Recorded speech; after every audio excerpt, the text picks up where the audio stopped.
The following is a presentation of the Matt Talk Podcast Network. Kick off the 2020 NCAAs on Wednesday, March 18th at the Barn at Cowboy Jackson, downtown Minneapolis. Presented by J-Rob Intensive Camps and Track Wrestling, the 7-7 pregame party will feature 7 high-profile guests with connections to the wrestling community, including business people, entertainers, athletes, and coaches. Dan Gable, 1972 Olympic gold medalist, 2-time NCAA champion, and 15-time national champion head coach, is the first booked guest. The full lineup of featured guests will be revealed via J-Rob Intensive Camps and Track Wrestling social media in the coming weeks. Event proceeds will be donated to Take Down Cancer, an initiative of the Randy Shaver Cancer Research and Community Fund. Shane Sparks of Track Wrestling and the Big Ten Network will serve as the event MC. Sparks will interview each of the 7 guests for 7 minutes, the length of the collegiate wrestling match, mirroring the format of Track Wrestling's popular 7 Minutes Q&A series. Come celebrate the sport of wrestling with friends while supporting a great cause. Tickets purchased online include a complimentary drink for those 21 and up. Ticket quantities are limited, so reserve your space now for this exciting kickoff party. And for more information, go to 7in7party.com and get your tickets today.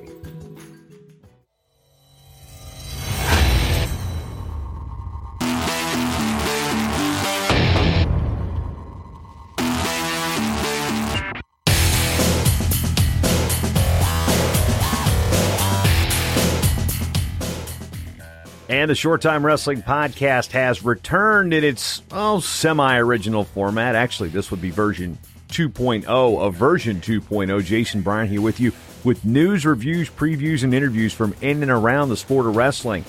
Well, yeah, it's been a while since you last heard an actual interview here on the Short Time Wrestling Podcast.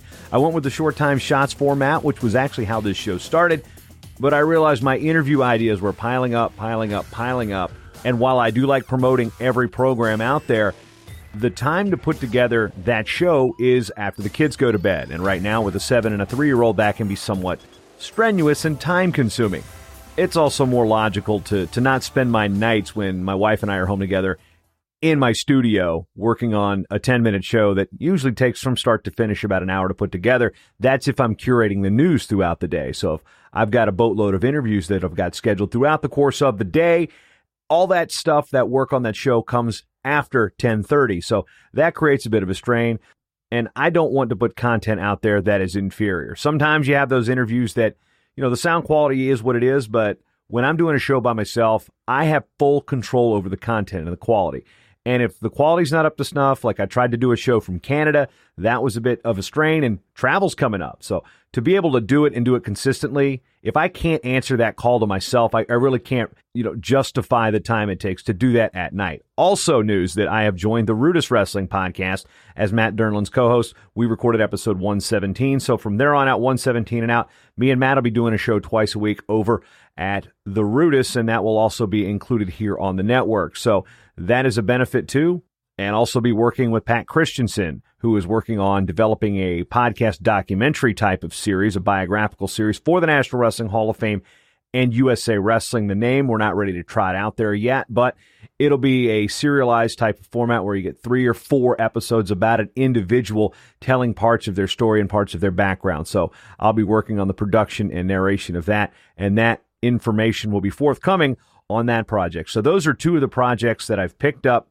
And another reason why Short Time Shots is now kind of been retired for the time being. It's still in this Short Time feed, but today here on the Short Time Wrestling Podcast, I'm going to go out to Barnesville, Minnesota. I'm not physically going to go out there, even though it's on the way to Fargo. It's here in Minnesota, about 3 hours from where I live, and talk with DanCox from the Barnesville Wrestling area. He's also got the Northwoods Wrestling League, and that's what we're going to be talking about today, a different take on youth wrestling and how it's worked for him out in western Minnesota.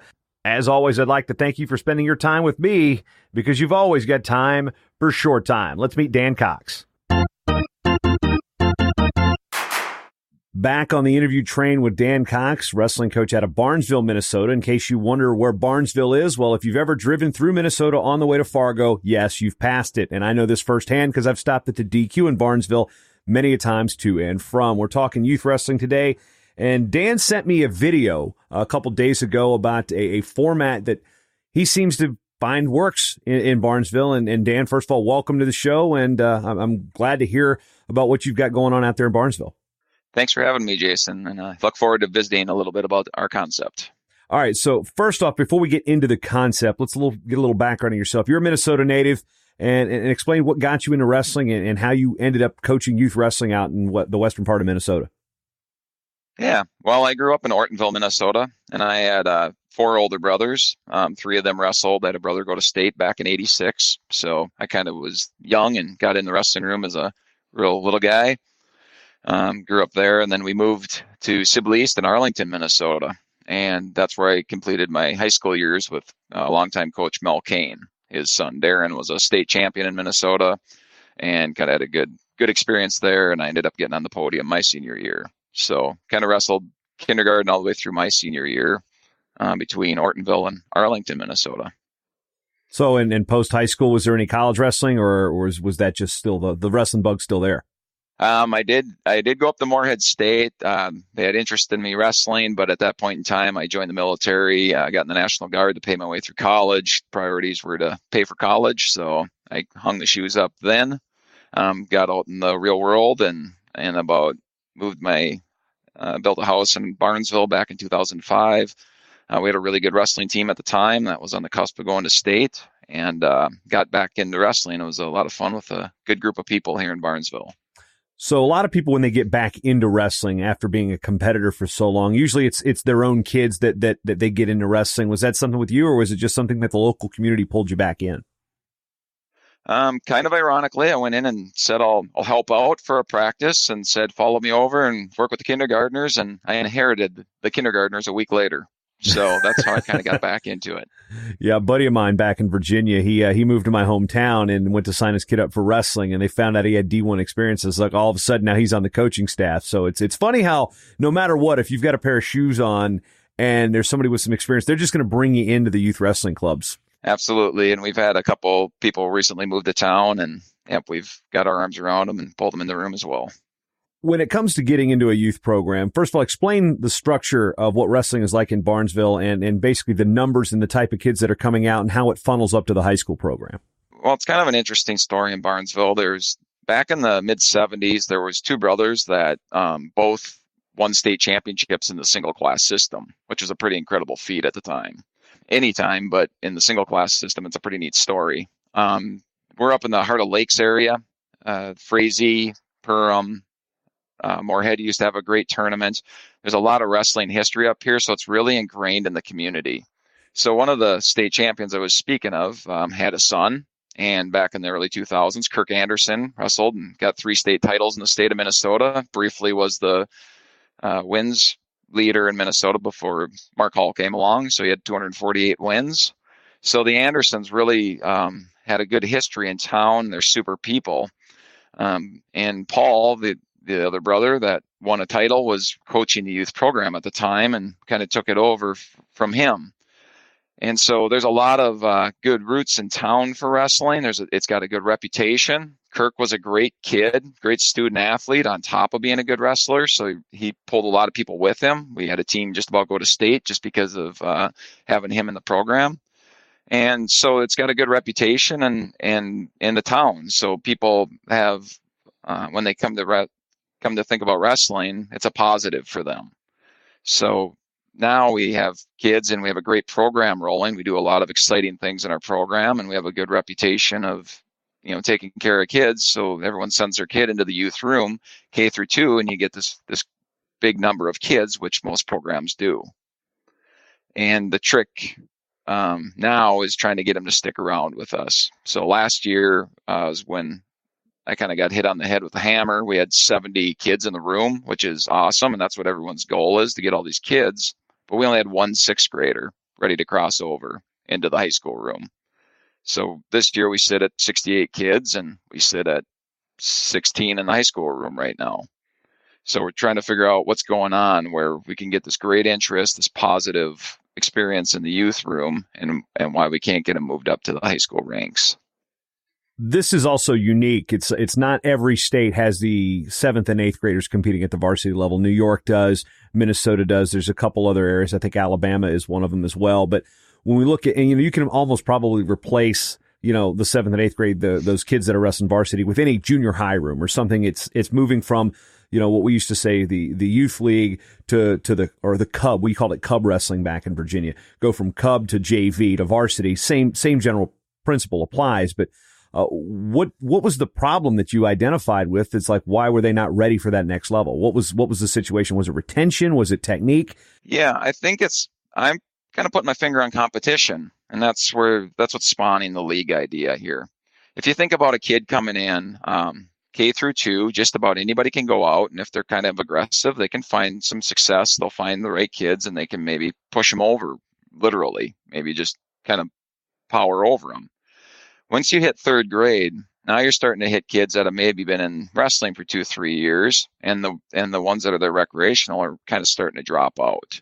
So if I have a 3rd grader come in and say, hey, I'd like to try wrestling, I kind of equate it to merging onto a freeway, right? So you're coming on full speed. These kids have good experience under their belts, and now you're getting thrown in a random group of 4.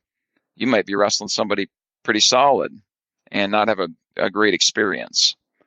And I think that's what's happening is kids are merging into the sport of wrestling. We don't have a great place to bring them on board. And then, frankly, they have a bad experience. Mom and dad have a bad experience. They cycle out, and we don't see them again. And that's pretty common. Yeah, get the 1 or 2 year kid. I think my nephew out in Albany, he wrestled for 1 year and didn't go back. I'm not quite sure why. I think he was in the 3rd or 4th grade, right around the age you're talking about. And one thing the question is are we getting at is the competition for the kids that are green, the kids that are not going to be, Tulsa's going on as we speak right now. That's not where you want your first year kid going right off the bat. I mean, I've always been a proponent of more practice. Getting the right type of competition is key, making it a fun environment, making them coming back, bringing the community involved. And that seems to be where you've developed this concept. Explain what this league is and how, scoring is different, things of that nature. So I think what you're putting your finger on, I was kicking around words, and I guess it would be a dichotomy, right? Tulsa's going on, and don't get me wrong, I appreciate what's going on in wrestling. We have a very high level of wrestling going on in this country right now. Watching some youth matches, it's pretty phenomenal. I watched Coach Agam's son last night. Obviously, we have Flow and all that good stuff transmitting all this. So it's really awesome what's going on that side. And I think a lot of attention's gone there. A lot of national tournaments have been designed around that. There's a preseason youth tournament series, right? You can wrestle these big tournaments, but that's not for the kids you're talking about, right? Or I'm talking about the typical kid in my room is a recreational wrestler.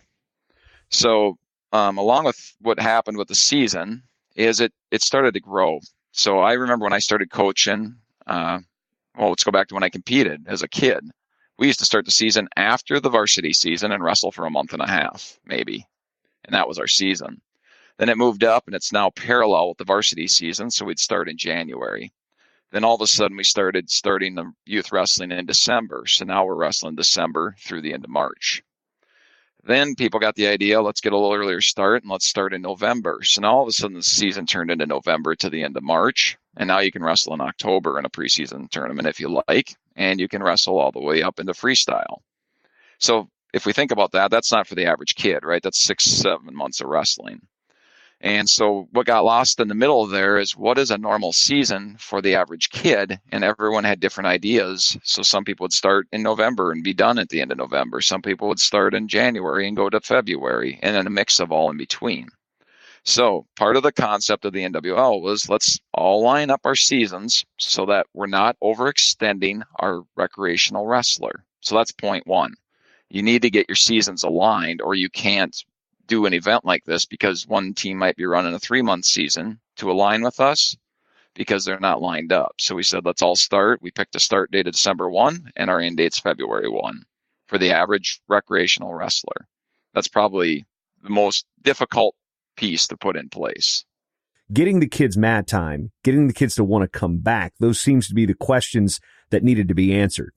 So if we can get them on the mat for 2 months, we can do all the other fun things everyone talks about because there's parts and pieces to that, right? We do tumbling. We do tumbling for a good portion of practice. I have kids doing handstands, handsprings, all that good stuff. That's key athletic development and what's been coming from all the big names in the sport, right? And the kids love that. So we've incorporated that. We've been able to use other concepts like ankle bands to get kids scrambling and learning the sport. And then I say we have the best dodgeball team around, right? We got fun dodgeball. Kids love all this stuff. And I enjoy it, frankly. I want the kids to have fun. But at the end of the day, you're getting a sliver of time to teach them a little bit about wrestling. You're not turning them into Tulsa competitors, but we're getting them some basics. They're getting their basic moves. And then we have to move them on and get them competing a little bit. And competing doesn't mean every weekend. That's another issue we face in youth wrestling right now. There's 3 days of tournaments pretty much every weekend. And that's too much, right? So for the average kid. And then they got to pick one of them, and then we have to try to get a coach to one of those, and it's virtually impossible. So with the NWL, we can schedule 3 specific events for the year. We can put coaches at those 3 specific events, and then mom and dad know in November that they're going to 3 events this year instead of I'm going to give you the guillotine and show you, 50 open tournaments you can go choose from. So we get to the 3 events. So these quads, tries. Explain how the league structure works with those competition dates. So right now, what we learned is we had 4 teams that bought in. They got the specific uniform, which is another key piece to the NWL. So they got compression shirts and shorts. We didn't want one team showing up in singlets. We wanted, uniformity there. And then the quad works well because we can run 3 rounds of dual meets, and we don't use a weight class, so that way we don't have to include or exclude kids, but we do strictly stick with ability. So we're not going to make matchups just to get a kid a match. We do stick with the ability and match them up that way. So 3 rounds, 3 dual meets for each team. When we think of quad, man, that can take, it depends on, it could be 2 hours a duel or it could be 20 minutes a duel. So with youth wrestling, those dual meets are relatively quick, but you've also done something to where I don't want to say you've taken the competitiveness out of the team aspect, but what you've done is kind of kept the team, I guess, cohesive in the terms of your scoring for a decision or a fall. They're relatively close as I guess, is that a means of not discouraging the third grader and teaching them about the value of points? I mean, explain the scoring structure and maybe the thought process about changing it the way you guys did. Well, typical wrestling scoring 6 for a fall. And, I thought about this because I'm like, I don't want to cast confusion across the sport. But when we go to 1, 2, 3 for scoring, 1 was a decision, 2 is a tech fall. And we put the tech fall at 10 points because our whole goal is good matchups. So if this match is getting carried away, we probably failed at our matchup. So that's the reason we moved the tech fall down. And then 3 for the pin is just if someone gets on a run, say you get on a run and we're going for parity, but we're still competing, right? So you get 3, 4 falls in a row, you're going to rack up 12 points, right? We didn't want the scoreboard starting tipping over all of a sudden, and we're sitting there looking at the scoreboard and it's 30 to 6 already, and the kids are feeling defeated, right? So it's it's really a visual thing. I was a part of some teams in high school that we'd beat teams 81-0, 84-0, things like that. Of course, 84 being the max. And once you get up to the 56-0, I mean, once the duel's sealed at 42, once you get past 42, you're like, there is that you can just see the other team sink. And it's not about, in my opinion, what you're doing here. It's not a participation trophy. It's not coddling. It is, you're more about teaching the fundamentals and the joy behind wrestling versus you got to pin everybody and you got to crush and defeat your opponents with merciless ability. There's time for that later. Yeah. And that kind of gets into the moves that we ruled out. So when you get into dual meet wrestling, and I'm not obviously bad mouthing anybody. It's the things that don't work for the beginners, right? So if I go out and teach cow catchers and I teach headlocks, that's the quickest way to rack points up for my team. So I get points. So there's almost an incentive to teach those moves, right? And I want to take that incentive out and say, we want to learn how to wrestle without wrenching necks, without throwing headlocks, without throwing cow catchers. Mom doesn't like to see it. The kids don't want to feel it. They don't want to, so there's plenty of time for those moves to come down the road. Right. So you run into the kid who's just got the wicked, chin whip and who's just going to pin everybody through, who doesn't know how to defend it.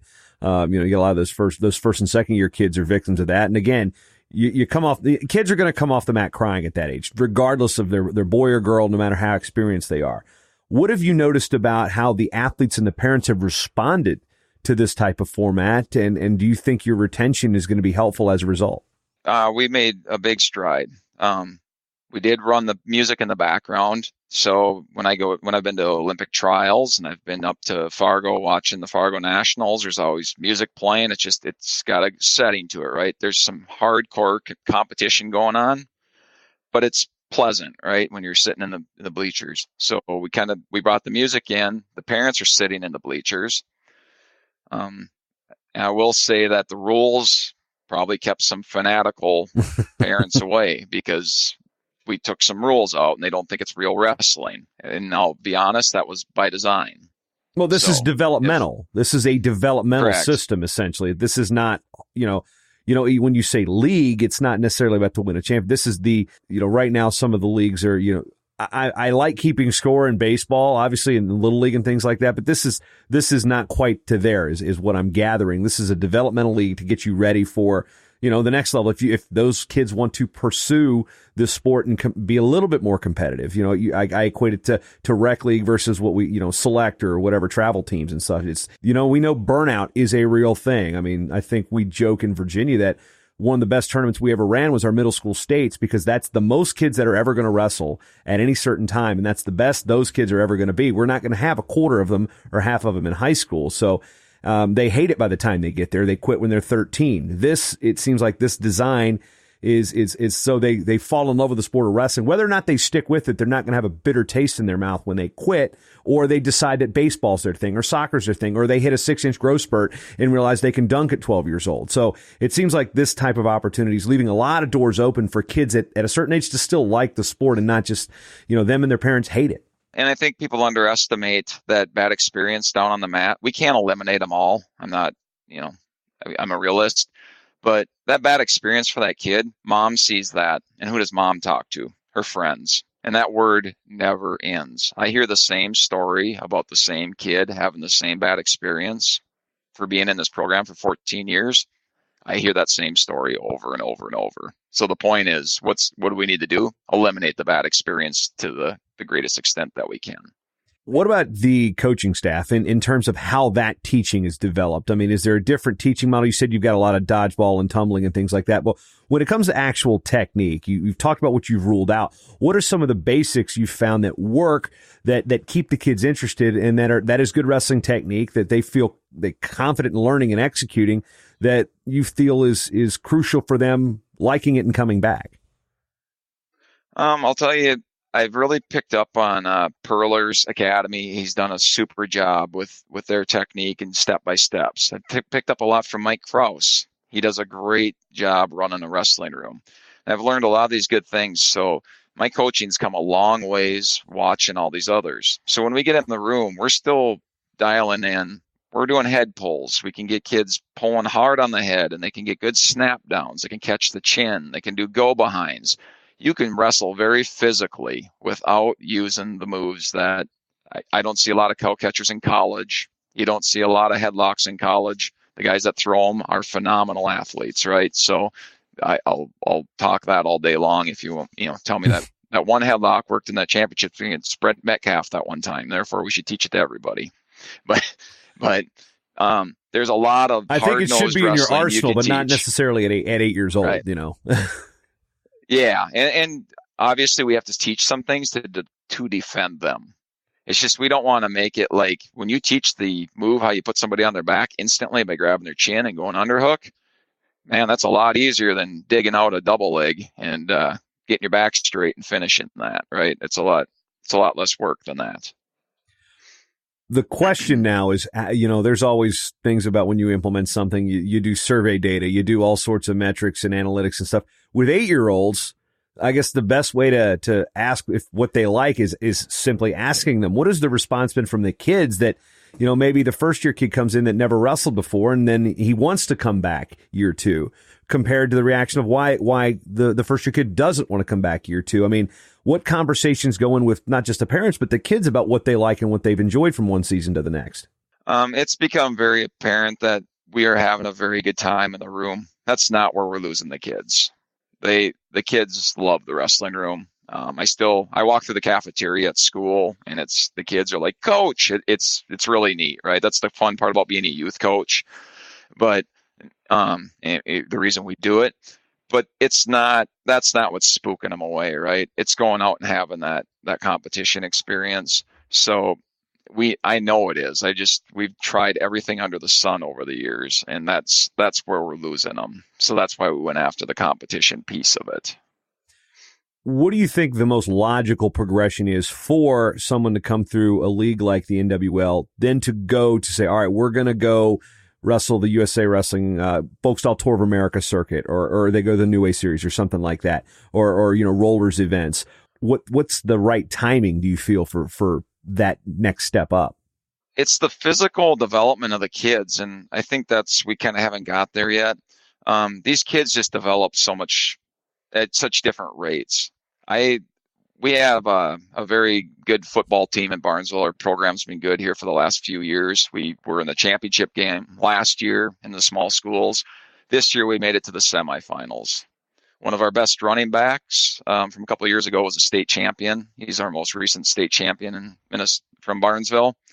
And so some of the best players we have on the team are wrestlers, and people know it. We have FM football, which we'll talk on that briefly, but that's what inspired some of those kids in 5th and 6th grade. That inspired the NWL as well. They don't do kickoffs. They don't do punts because they're not good plays for youth. They've altered the football game, right? So they're still playing football. The diehards say, well, that's not real football, right? Like the diehards say the NWL isn't real wrestling. It's the same concept. They're using youth rules in there, and we're using youth rules. But where I was going with that is Barnesville has this solid football program, and these kids, I've had them in the wrestling room. There was like 12 seniors announced this year. I remember coaching 11 of the 12. I distinctly remember them. And I don't think any of them are in the wrestling room anymore. So what does that tell you? They turned into great physical athletes. They're doing great things on the football team, but their body wasn't ready in 3rd and 4th grade, and they hung it up because they were falling behind the curve and they didn't feel like they were good enough. And so we want to give these kids a chance to mature enough to get ready. So to answer your original question, these kids have to get growing up mature, strong enough so they can go out and compete with those other kids. Some may not get there. They just aren't going to mature in those first years. And we know wrestling's difficult that way. I was a late bloomer. It's just people aren't mature, strong enough to really be competitive until they get way down the road. So to expect them to get there K through 6, most kids aren't there, frankly. Yeah, I know one thing that I know Jake Herbert and Andy Rovat, they had their base wrestling system that they preached a lot was, again, the gymnastics, the tumbling, the basic athletic skills. If you can't do X many push-ups, you can't do this many pull-ups, you're probably not ready for that next level. And how much of, I feel like gymnastics is such an underrated benefit for the sport of wrestling. How did you go about adding that tumbling element to it? I mean, how do you get taught that, to teach that? Because that's not something that, unless you've gone through it, you really don't know it. I mean, a lot of wrestling coaches may not have had that experience. So how do you go about bringing in something like that into a wrestling room? We'd be like, that's not wrestling, that's rolling around. I'll take that back a little further. I follow Jake and appreciate what he does. I follow every name you can think of, and I take pieces from all of them. I am very impressed with what folks are doing and what they're sharing now. So I'm very appreciative of the network out there. So what I did last year, because pre-K has always been a tough one for me, I started what they call I branded it Mat Ninjas. So we did it in the fall. And what I did with Mat Ninjas is I brought in 3 and 4-year-olds, and then I brought in the kids that are in pre-K that typically want to wrestle. And frankly, I didn't let pre-K wrestle this year, and programs are still letting that happen, and that's fine. I'm not judging. The reason, though, it's very, very obvious. When I run them through my obstacles, the 3 and 4-year-olds simply cannot control their bodies yet, right? So we tailored things for them to do, and it's fun, but they're just not there, and people want to throw them on a wrestling mat. There's an attention span. I have a 3-year-old right now, and my 7-year-old and my 3-year-old, their attention span, granted they're girls, but which makes no difference, but the attention span's there. I got 3 boys next door that are between 11 and 8. So I hear what you're saying. It's not just the controlling the body. It's like on a t-ball field. You've got the kid playing second base. He's building a sandcastle. And we can't, that's where I think some of these things, and I guess that maybe gets to another question. I'll let you finish your point when I get to that. I do want to get to the point there is like, this type of league is fine to start them in. You're not going gung-ho. I've been wrestling since I was 5. Wow, that's crazy. You must hate it. Well, if 5 through 10 are fun environments, it's not a job. It's not like you hate it. So again, continue. I realize I interrupted you there, but no problem. You get the gears whirring, man. I got kids too, and granted, I haven't decided to put them into wrestling at all yet, but I can't imagine keep my 3-year-old right now. She's got a little personality, and she's just learning words, let alone a single leg. She's got a pretty good double right now. She did double leg Lucy the other day, which is pretty good. Yeah, it's a lot of fun, and and it's been fun to have girls. I've had plenty of girls over the years, right? And we don't have a place for them to go, so they kind of dwindle out, but they listen well, and their coordination comes along pretty quick. But the original point I was making was just watching the 3 to 4-year-olds. I had a blast with them, but what we could do was very limited, right? And then I would take the next class up like a year, and then I did them for a month, and the next month I went a year older. I could not believe the difference in a year, and people that work with youth know that, but I don't think a lot of people do. Like when you have a full class of 3 and 4-year-olds and you see what they do, a year later, all of a sudden they can start doing the tumbling a little more. The younger ones are not there. And then by the time we get to kindergarten, they look like Hulk compared to the 4-year-old. It's amazing, those 1-year jumps. Now, my kindergarten group I had in this year, I have them do handstands on the wall. So they kick up against the padded wall. It's the beauty of the wrestling room. You got a pad on the floor, you got a padded wall. So kick up into a handstand for me. Most of them, arms crushed, they go down, they're doing a headstand, and they're like, look at me. And I'm like, no, we're doing handstands. And now by practice 4 or 5, every kid's kicking up into a handstand. And it's really cool to see that. You just 4 sessions, 5 sessions of focusing on something like that. Then I got the hexagonal, it's a hexagonal foam, basically training implement for the gymnastics. And that's what we do handsprings over. So first we start going backwards. I have the kid lay backwards over it. I'll hold their stomach, let them roll backwards over the octagon. And then they learn to put their hands down similar to a handstand and kick over. And the first week, you're really rolling that thing, really throwing these kids' bodies over. Again, by practice 4 or 5, I'm basically holding their stomach just so they don't go too fast. And the kids are getting their hands down and they're kicking over and walking away. It's pretty impressive to watch how quick those kids can develop when you focus your energy on there. So I'm just going to stick with that little example of just body control. I guess one more fun one we do is when they jump up on the apparatuses they have for box jumping, right? Mm-hmm. We have 4 levels of them. They're pretty common in the weight room. I have the kids 2-foot jump, so they have to use 2 feet, hop up all the way up to the top. And then on our throwing mat, which is nice to have in the wrestling room, I have them jump off the highest level, land on their feet, do a shoulder roll, similar to like something parkour. Well, that's a lot of skills right there. They got to jump with 2 feet. They jump off. They got to land on their feet, not land on their head. Do a little shoulder roll so they can cushion their blow. And then later on, if they're developing, I'll take this nice soft pad away and just have them do it on the wrestling mat. But the point is just like watching them progress through that, much less learning how to take somebody down because they can't even control their own body yet. So if a kid can't do a handstand, how is he going to go pick somebody up with a double leg and safely set them back on the mat? Yeah, I guess that also gets down to our original point. Now, the one thing is I'm sitting here thinking about this. Again, I've got young kids of my own, and I hear you say 3 and 4-year-olds, pre-K, K through 2. I'm sitting there thinking to myself, do you ever have people approach you like, wait, that is way too early to get into wrestling? So, I mean, there's that part of it too. Cause like I said, I can't think about getting my daughter into wrestling right now at her age just cause I'm still trying to understand the words she's saying, let alone trying to be that dad in the corner, teaching her a double leg, or actually having somebody else teach her a double leg, because I quite frankly sucked as a wrestler. But again, the age group, I mean, there's that draw. It's like, do we start kids too early? There's the, where youth sports have gone with attacking referees. I mean, there's this slippery slope of arguments that or cause and effect that goes into starting your kid too early. So, I mean, what have you done to combat that? Because in all estimations, I might think pre-K is too early to start a kid in the sport. So again, the pre-K stuff I was talking about, I started Mat Ninjas. We didn't even do wrestling. That was all tumbling and gymnastics, because I told the parents, they're like, hey, we want to come see you. My kid really wants to start wrestling. I said, I really want to have them in the wrestling room, but this year we're going to do this. So come see me. We're going to have a lot of fun. The kids loved it. And that's how I kind of kept the pre-K out of wrestling. Now, did you do the same thing with the first year kids in K through 2 who probably needed that base as well? Because, it's not just because they're in second grade doesn't mean they're ready to do something. That 4-year-old might have better, balance and focus than the 7-year-old. Right. And we start every K through 2 practice.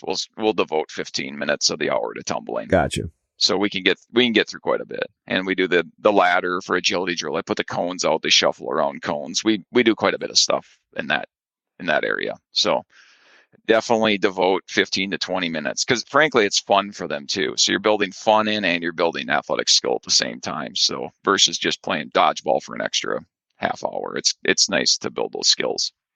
To the point though of K through 2, I am very clear with my parents now, and I got everybody in this year. It was amazing when you put must attend.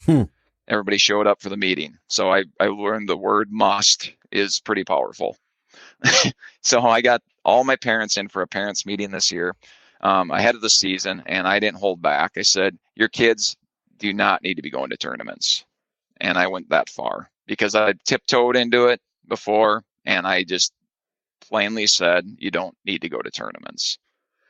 So I have them holding back. That's why I had 40 kids with me last week at the NWL, because the kids are raring to go. They want to compete, and I knew I could put them in a good competition environment. So I've established that environment in our school, and that's the way we're handling that. It doesn't magically happen.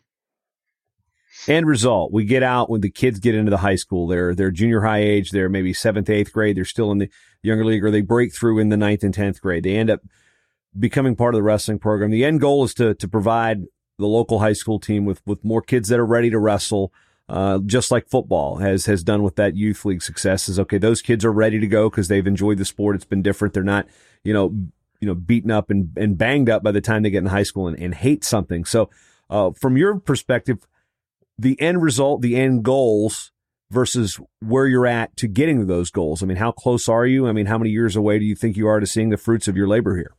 It's going to be a couple of years, obviously, because we're still living with the effects of we'll send you out to a random tournament. So it's going to take a couple of years for that. I know it is, but we're on the right path. And the thing I really want to do, you're really putting your finger on, when do kids develop? And what's amazing is some of those kids just are not built for elementary competition. In any sport, right? Right. And you get to everyday practice in junior high, and that just clicks with kids. And I'm not talking about trying to create the next state champion. I'm just talking about kids having a responsibility to go to a sport after school, not go home and play video games, pour their heart into it, achieve what they can achieve, and get the lasting benefits out of being part of a sport. I think we're forgetting that, right? Everyone's building for the pinnacle, and I'm like, let's just get kids active. That's the beauty of us being in a small school. We can put kids in 3 sports here. So let's take advantage, get out to that sport. Let's make it a good experience and keep kids active after school. Keep your grades up so you can compete. I mean, that was the whole point of the whole system of being a student athlete, not always winning championships.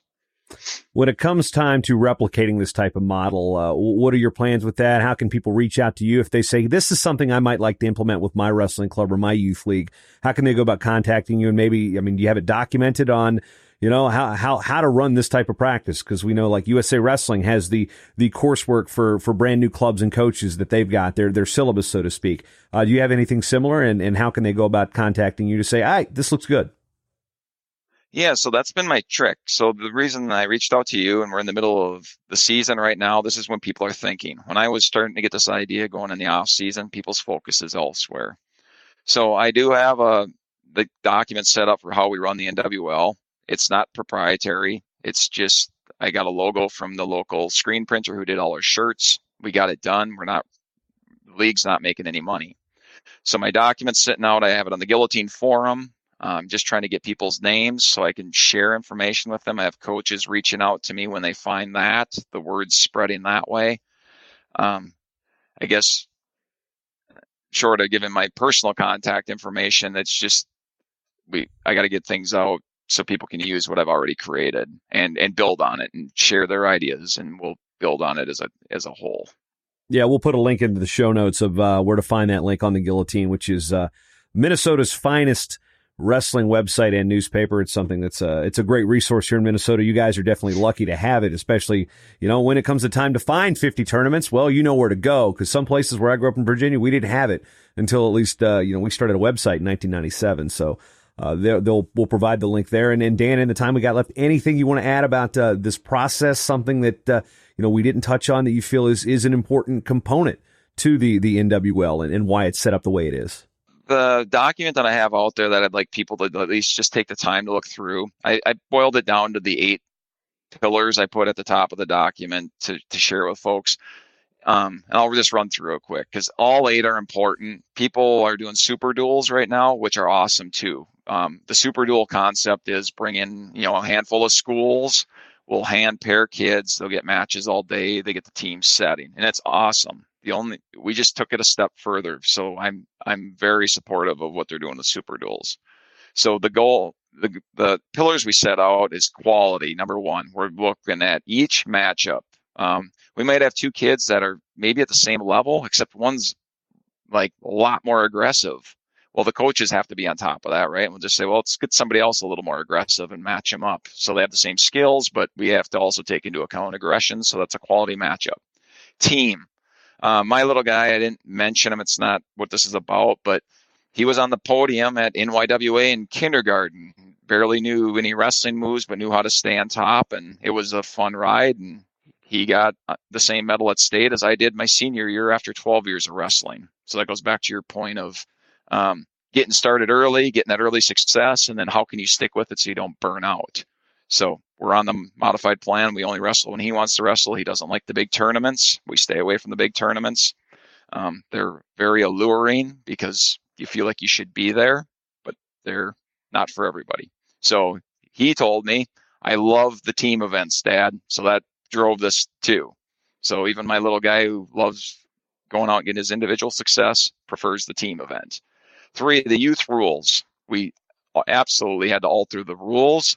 We had to get the neck crunching out of there just because it serves no purpose at the youth level. It's no different than letting kids lead with their head, right? In football, it serves no purpose to grow the sport. The positive environment. So that goes back to keeping the parents in the stands. Let a couple coaches run the mats. I can't go sit beside the pitching mound when my son's pitching and scream in his ear while he's pitching. I have to stay in the dugout and coach.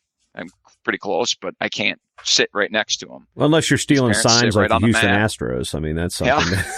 Yeah. That is a whole nother topic. Yeah. Mind blowing. I had to slide that in here somehow. I heard, you throw the baseball reference. Yeah, exactly. All right. So you're saying positive environment. Remarkable. That's where you're at. Number 4. Yeah, so the positive environment's keeping the parents back at good reach, right? This is an easy access sport. We didn't get into that today. So that does wrap around the positive environment sport. I mean, you can literally, I can tell you not to go to a tournament. You still can take your kid to a tournament and you can sit right on the edge of the mat. You can yell as loud as you want. You can chew out the referee, even if you don't know the sport. You can do whatever you want from 5 feet away from competition. That's not healthy. Mm-hmm. So that's the positive environment, and I'll leave it at that. Practical uniform. That was big deal. So yes, we said compression shirts, shorts. I put the whole program in it. I got 68 kids running around in compression shirts and shorts, and it's awesome because they can wear it to practice. They feel like they're part of the team. It's perfect apparel, right? It fits right, and it's similar to a singlet, but it's not a singlet. And then when we go to the events, I don't have kids dropping their warm-up shorts and shirts to put their singlet on to go out and wrestle and leave it behind. And then I got to sweep up the extra shirts and shorts and try to get them back to everybody. So the uniform serves a lot of purpose. On that note, go ahead. Real quick, have you noticed there's an age where the singlet becomes the deterrent? Because I noticed that kids that wear it early don't seem to mind it because they don't have that body awareness yet. Whereas, that's kind of one of those stigmas. The 13 and 14-year-old is more averse to wearing the singlet. In my experience, because let's be honest, I was a chunky kid when I started wrestling. I didn't want to wear that thing. So, do you feel like this age group is, the singlet and shirt and shorts really doesn't matter at this age group, or is it something that you're doing to be inclusive in case there are those kids like, or even parents like, I don't want, my son or daughter rolling around in that thing. I mean, there's a lot of new parents here. So, I guess this is a tangent with the singlet debate, but why do you think the two-piece is good for this age group? All the above. And like I said, I'm going through 8 pillars, and not any one of them is bigger than the other. This just eliminates. If I can get 2 kids in the room because of the singlet, I'm up 2. So we're gonna take every win we can get. Gotcha. My kid grew up in a singlet. When I gave these to these kids, I said, "You're gonna wear this?" I want to wear my singlet. But what's cool now? He wakes up, he wants to wear the 2-piece. He wears the 2-piece to a tournament. I want to wear the singlet today. Wear the singlet. It's awesome. So they got options. Kids love that. So we have really nice singlets. It's just when you got a 45-pound kindergartner sitting on the bench with his fair skin and his white singlet in the middle of winter, because they don't wear their warm-ups, they sit there in their singlet. I'd rather see him hanging out in a black compression shirt with some shorts on in the middle of winter. So right. We'll leave it at that. Pillar number 6. So season, we talked about that at pretty good length. That's just saying, Mom and Dad, here's your season. We're going from here to here. Every other sport does it. We've been terrible about it. And maybe it's just the way the sport's just been terrible about it, because you can just wrestle on and on and on and on. And the kids just kind of drop off as they get wore out. And there's never a distinct start and stop. And we'll still take our kids that want to wrestle the other, like NYWA, we'll take them all the way through the tournament. That's fine. But I'm just saying the recreational kid that's going to come in and give it a go. Here's your 2-month season, clear cut. That's important. Okay. And then I went to affordable. I've never made a nickel off the sport, and I will not. And these events benefit the host school. We don't need a nickel and dime the people coming through the door for a couple bucks for the little brother, little sister that are coming to watch. So we just said, hey, it's $5 for an adult to come watch, and each wrestler, it's $5 to wrestle. And it's, by the time you bring a full team of 30, 40, 50 kids, that's plenty of revenue to make it worth your while to host an event. And finally, limiting matches. I think this is the hardest one. I run into this one all the time because I got a beginner, and you're always tempted to add another event. Mat time is valuable, but it's not the end all. So if these kids can get 3, 6, 7, 8, 9 matches, most of these beginners, that's an ample amount of competition for their level. So that's the last pillar, is just, let's not get too carried away with how many matches for the average kid that's out there wrestling. Yeah, because if we look at the high school season, now Minnesota's a little different because it does allow 7th and 8th graders to wrestle varsity. But when I was coming through, and again, I graduated 23 years ago from high school, 100 wins meant something.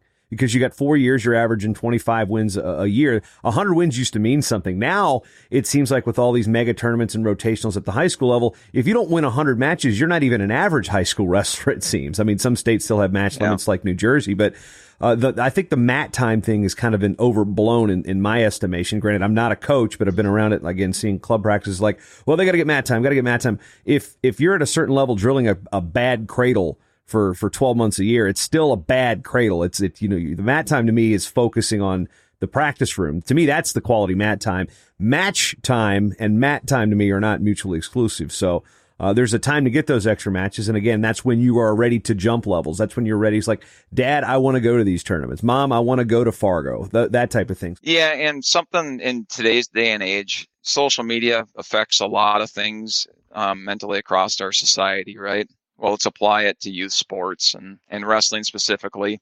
Parents see their friends taking their kids to tournaments and they go, why did I miss the boat? Why aren't we doing this? Why are we falling behind? It's no different than me scrolling through Twitter with a competitive wrestler, wondering why or what I should have done different. So we'd be sitting at Tulsa. I don't feel that way, but I'm just saying, what puts that kid down in Tulsa wrestling, at a high level, and why are we doing what we're doing? And then you got to do a little gut check and say the word I used earlier. It's a dichotomy. There's some people on that track that are working. They're looking to build up and go for that D1 scholarship and be the champion. And I commend them for their effort, skill. There's some tenacious kids, but there's another side to that, right? The elite, the 1%. I mean, that's what this sport tends to follow. I mean, we look at, when people talk high school wrestling, where we're talking about Blair and Sem and those type of programs, which do not really identify with the vast majority of high school programs around this country. I mean, I think more wrestlers are in line with the season wrestler than the year-round wrestler, and I think that's where we lose fans is the athlete that goes from football to wrestling to baseball. Well, that wrestler that was there 3 months of the high school season, they're not really a wrestling fan anymore. We got to make sure that they are a wrestling fan in future, but we focus on the Kyle Snyders, the Jaden Coxes, the Helen Maroulis, the elite. Most of the wrestlers are nowhere ever going to touch that level, so what are we going to do to make sure that they've got the entry points? I mean, the elite have their opportunities. And they're going to keep getting their opportunities. And what I'm seeing here from what you're doing with the NWL is you're giving those opportunities to they don't know they're going to be elite yet. I mean, there's that door open. And then, like you said, there's going to be the kid that comes in that just transcends the entire room. Well, you're in second grade. You need to be wrestling with the fifth graders or, there's always going to be those kids. But again, this isn't about those kids. This is about the rest of the 99% that are entering the sport of wrestling. Yeah, and we're still bringing very competitive kids. My son still wrestles in it. We just know, each school knows each other. We can bring the other kids and they can wrestle each other in the league. They don't want to be excluded from the team. We're not excluding anyone. We're just saying the league is focused on that up and comer. It doesn't mean it's development's the key word here. Yeah. So it's for all. And one of the things I want to close with, we live in a neat area. We're up north. We're in the lakes area. We have a fishing league up here. There's the Heart of Lakes Fishing League, the same Heart of Lakes wrestling tournament that's been around for years. And there's a fishing league. This state never ceases to amaze me. 500 kids are in our Heart of Lakes Fishing League. They launch 60 boats to wrestle their tournament. Wrap your head around that. 500 kids fishing, 2 to 3 fishermen per boat. It's awesome. I love it, but I'm just going to make a quick point here. So there's 500 kids doing that. We have trap league in the spring. So they did very well last year in their state trap league. I love it. It's an outdoorsy area. People like to fish and hunt. So now we have a high school trap team. We have a high school fishing league. Throw 3 separate sports in there, and now try to throw some summer wrestling in there. I can't get kids in the room to do anything in the off season. The off season is full. These kids have opportunities coming out of their ears. So they're not going to transcend, right? They just need an opportunity to be involved in the sport. It's one of those places that when it's the opener, nobody's at school, nobody's at work. Yeah, and it's awesome. I'm for all of it, but it's reality too. You're not I don't have kids up here that live and die to be in that wrestling room. They come to the wrestling room and then they're off to do plenty of other things that are available to them. It's the weekend. We got things to do. But Dan, I appreciate first of all, I appreciate reaching out. This has been educational and something that I didn't know that happened just on the other end of a couple hours away here in Minnesota. And it's something that, again, you can reach out. We'll have the link on to the Guillotine where you can contact Dan and get the kind of, syllabus outline, 8 pillars, etc., and how you can maybe bring something like this to your state, your league, your hometown. And again, I appreciate reaching out. It's been very educational. Thanks for having me, Jason. I always appreciate listening, and it's a wonderful sport because of wonderful people like you. So thank you. The Short-Time Wrestling Podcast is proudly outfitted by Compound Sportswear. Shirts, singlets, custom gear orders, everything you need. Call up Cliff and the crew at cmpteamwear.com. Hey, you know what? Did you like the show? You want to hit that subscribe button? MatTalkOnline.com/listen. Various different ways to subscribe to this show on your favorite podcatcher of choice. And if you're already subscribed and you already listened and you love the show and you want to support this show and this network, MattTalkOnline.com/join the team. Become a team member today.